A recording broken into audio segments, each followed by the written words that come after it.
constantia adversus eos. Au nom du Père et du Fils et du Saint-Esprit, ainsi soit-il.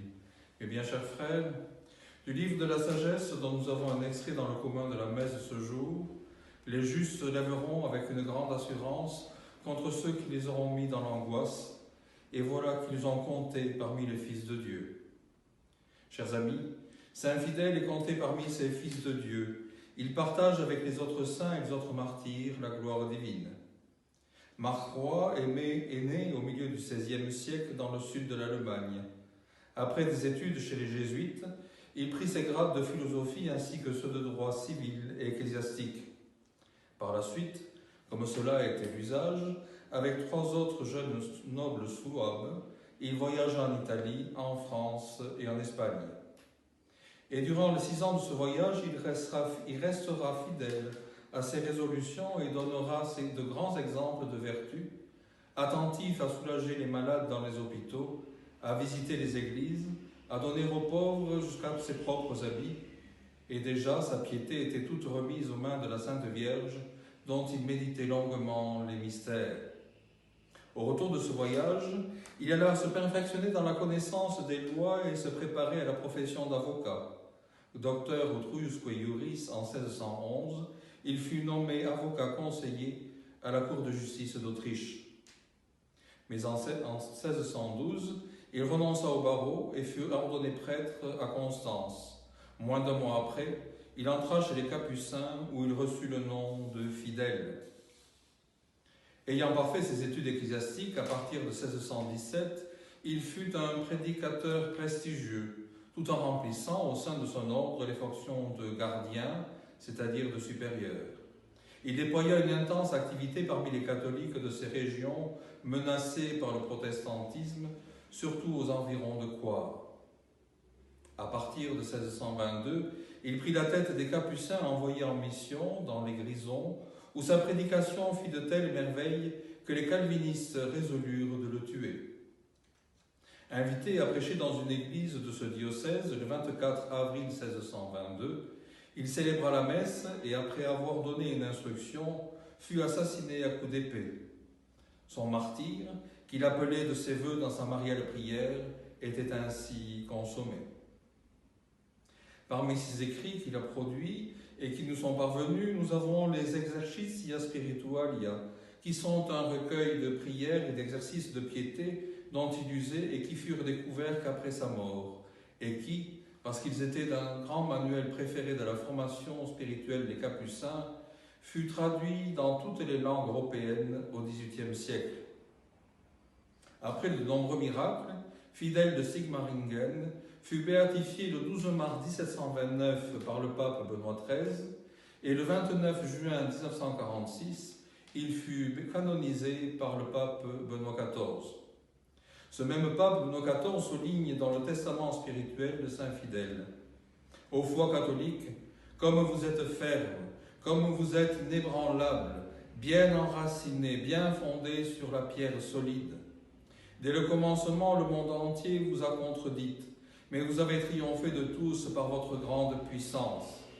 La victoire qui a vaincu le monde, c'est notre foi. Elle a fait plier des rois très puissants sous le joug du Christ. Elle a conduit les peuples à obéir au Christ. Qu'est-ce qui a fait que les saints apôtres et les martyrs ont subi de durs combats, de cruels supplices, sinon la foi, et principalement la foi en la résurrection? De nos jours, qu'est-ce qui entraîne les chrétiens à rejeter la facilité, à renoncer au confort, à supporter les épreuves, à souffrir une vie pénible? C'est la foi vive qui agit par la charité. C'est elle qui fait abandonner les biens présents par l'espérance des biens futurs et, en échange des biens présents, recevoir les biens du monde à venir. Eh bien, chers frères, chers amis, tant par sa vie que par ses écrits, Saint Fidèle nous invite premièrement à travailler à ce que notre foi ne soit pas gentille et tiède, craintive même, mais bien ferme, assurée, virile et courageuse. Appuyer sur cette foi une charité active, principalement orientée sur les biens à venir, sur l'éternité. Comme Saint Fidèle, n'ayons crainte d'être durs pour nous-mêmes et pleins de charité pour notre prochain. Mais chrétiens, nous pouvons encore extrapoler d'autres leçons de cette vie de saint fidèle. Méditons et posons-nous des questions. Examinons notre conscience et voyons ce que nous pourrions amender et perfectionner. Picorons quelque peu. Chers étudiants, le matin, après avoir expédié le café ou le thé derrière la médaille de votre baptême, avez-vous pris le temps de saluer le divin prisonnier, le confiné du tabernacle, en passant devant une église ou une chapelle? Parents qui amenez vos enfants à l'école, donnez-vous la saine et sainte habitude de faire de même. Chère et digne mère au foyer, au retour de l'école, vous arrêtez-vous dans une église pour y suivre la messe du jour? Durant les vacances futures et espérées et leur préparation, mettez-vous en premier le souci du temps et du lieu pour avoir la messe dominicale? Ou êtes-vous tellement accaparé par les défis matériels d'une location, par exemple, que le bon Dieu passe après tout cela? Éventuellement, vous êtes-vous renseigné sur un petit pèlerinage local qui permet de teinter ces temps de ressourcement nécessaires de la couleur du bon Dieu, de la Sainte Vierge ou d'un saint local dont on apprendra la vie exemplaire? Ou bien, vous contentez-vous de sanctifier les dimanches en expédiant les choses? Dans notre vie quotidienne, cherchons-nous réellement à vivre les choses sous le regard du bon Dieu, à prêcher à notre prochain par le bon exemple, sans vanité aucune?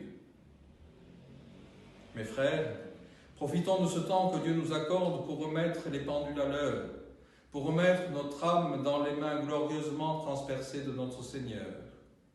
Méditons à nouveau ces paroles de saint fidèle et faisons-en enfin réellement les nôtres. De nos jours, qu'est-ce qui entraîne les chrétiens à rejeter la facilité, à renoncer au confort, à supporter les épreuves, à souffrir une vie pénible? C'est la foi vive qui agit par la charité. En attendant que Dieu nous ait à sa sainte garde, ainsi soit-il. Au nom du Père et du Fils et du Saint-Esprit, ainsi soit-il.